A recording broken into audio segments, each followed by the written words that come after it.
এখন প্রায় সন্ধ্যে সেই 7টা মতো বাজে। আর দেখো আমি এখন বানাচ্ছি লুচি। আর সন্ধ্যে হলে কত কিছু যেন খেতে ইচ্ছে করে, বিশেষ করে ফাস্ট ফুড। আর এখন তো একদমই ফাস্ট ফুড খাওয়া আমার চলে না। কিছু কিছু জিনিস রয়েছে যেটা পরিস্থিতি মেনেই চলতে হয়।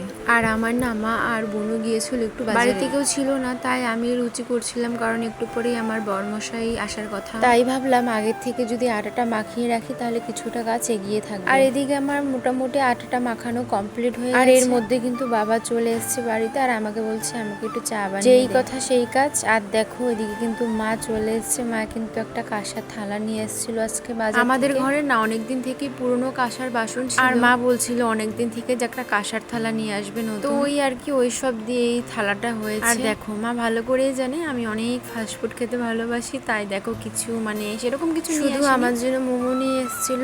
আর দেখো এদিকে না আমার বড়মশাইও কিন্তু আমার জন্য আগে চপ এনেছিল, মিট চপ। আর আমি কিন্তু সেটা খাইনি, কারণ আমার একা একা কিছুই খেতে ইচ্ছে করে না। তো দেখো এখন ওরা চলে এসেছে, আর ওদের সাথে এখন খেলাম চপ, কারণ আমার বোনুক খাইয়ে দিচ্ছে। আর চপটা কিন্তু খেতে হেভি হয়েছিল, আর সন্ধ্যাটা কিন্তু খুব বেশ একটা জমে উঠলো আর কি।